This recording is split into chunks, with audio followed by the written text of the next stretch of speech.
Okay. Pete Green, Principal Speaker.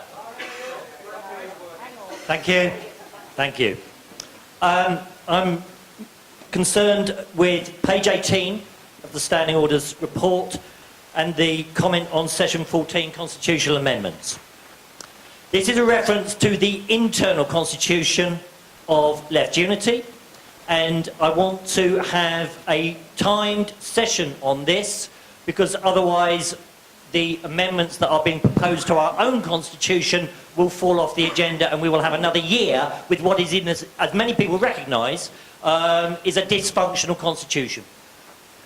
Seriously dysfunctional constitution, which is one reason why we're going to have a problem with the agenda, actually. Now, many of the motions and amendments that are related to that constitutional section will be uncontroversial, including tidying up things that are sensible. 2 or 3 of them will be controversial. I think half an hour will help the functioning of this organisation over the next year in a way that will be seriously helpful in terms of future conferences and future activities. Thank you.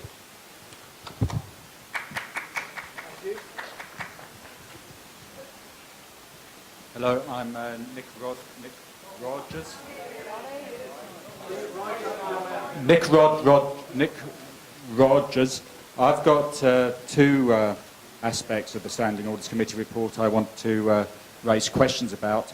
On page 3, under the Conference Standing Orders, point D, the question about single exclusive voting, it seems to me that there's an issue here because who decides which motions are exclusive of each other? So why should members themselves not be allowed to decide that they want to vote for both of them? Plus, where the Standing Orders Committee or the chair decides that motions are exclusive, the way that John described it, there isn't an option of voting against both. You have to vote for one or the other or abstain. So that means that one or other of those motions will pass. So there's no ability for conference to vote against both, as far as I see. I could have got that wrong, but I wait to be... And the other point I wanted to raise was on page 8, the agenda plan, section D. This is proposing that any motions that aren't voted on by the time the session time runs out go to the National Council.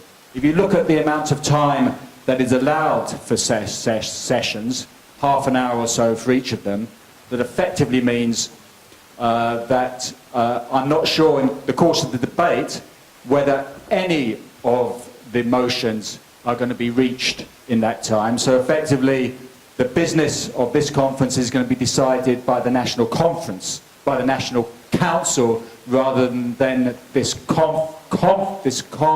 conference. So I would propose that we move as expeditiously as we can, like that each session in turn, Quickly, comrade. We vote on each motion and then reach a decision on those here at the conference. Okay.